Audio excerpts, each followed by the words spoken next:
If somebody asked you the question, what is skill? Would you be able to give a kind of dictionary definition of what that concept means? Because I'm pretty sure it's a word that you will have come across before and you probably use. Well, if you can't, here is mine. And that is that skill is a learned behavior. Stress this point. It is a learned behavior. It's not something we are born with, but we learn it. And it brings about a predetermined result, more of which in a moment, with maximum certainty, which means, of course, it has to be consistent, often with the minimum outlay of time, energy, or both. There is our definition of skill. But I also want to say to you guys out there, does this define skill? And this? And this? And this? Can we just point at these performances and say, this is skillfulness? And the challenge I want to sort of pose to you guys, and really the thing I want to try and answer for you, which is, it's all well and good as having a definition and saying, look, McElroy this and this athlete that, but can we use a specific vocabulary and lexicon around what skill actually is? And I think we can. So with that in mind, let's start linking to these performances and let's start building that language. The first point I want to make to you is that skill is recognizable. Do you agree with me? If we look at this performance, whether we are a golfing expert or not, can we see that that follow through and action is skillful? Can we identify that this tackler is in approximately the correct position or not?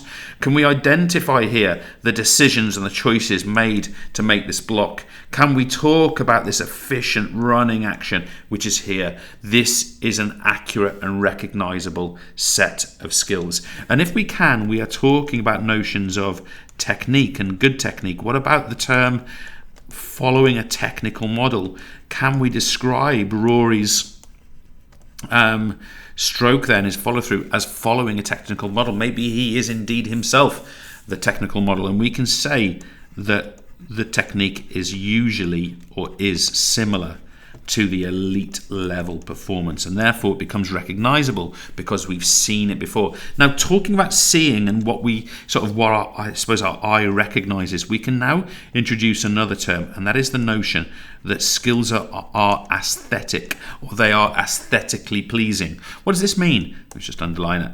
It means that they are beautiful and we appreciate them when we look at them. It means that they are controlled. Great terms for you to include in descriptions of skillfulness. And it also means that they are effective.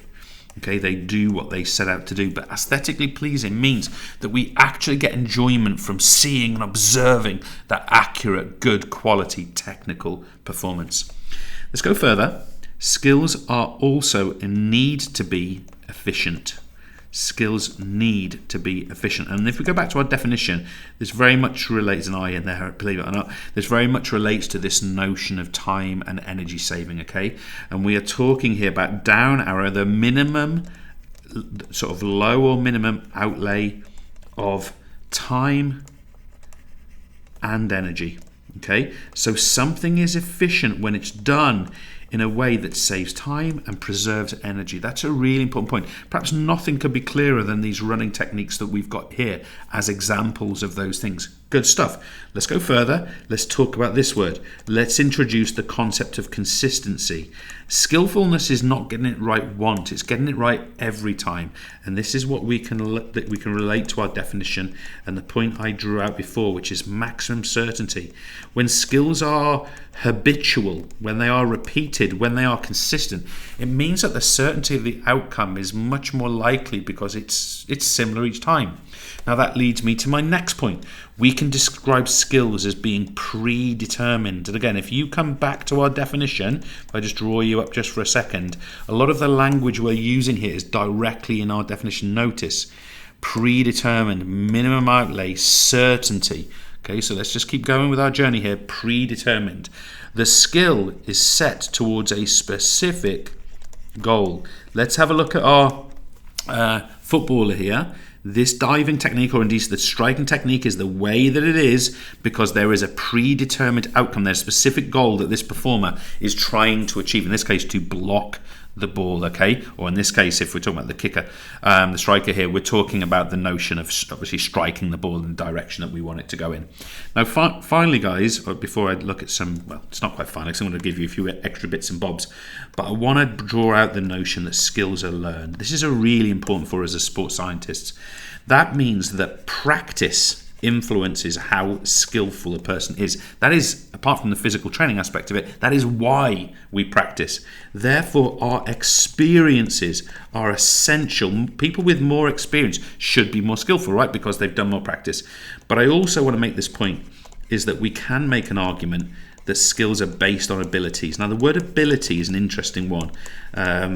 We could do whole playlists about this word all by itself, but abilities are innate characteristics, you know? So can we argue that some people find it easier or more effective to learn certain things because they've got certain abilities, maybe certain lever lengths, maybe, for example, certain composition of muscle fiber types. These might be the case. Now, I want to throw some other terms in for you. I don't consider these to be lesser, by the way, but I think they're great terms for you also to be aware of when you're describing skill. Let's put these in there.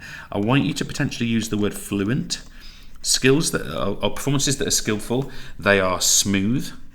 We could even go to the inverse and we could say that they're not jerky. You know, we see, McIlroy's an excellent example of that, right? But so are our runners. You can see this smooth technique. This performance is accurate and efficient. So fluent's a really nice word that you can use.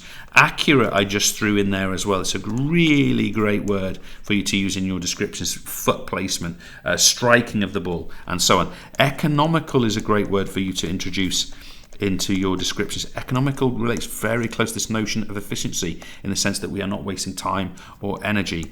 We've got the notion that skills are controlled.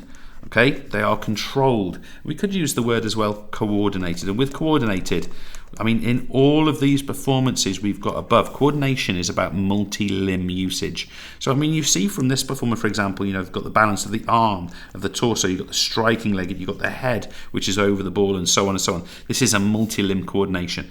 These are the characteristics of skill. The definition we have at the top. Thank you.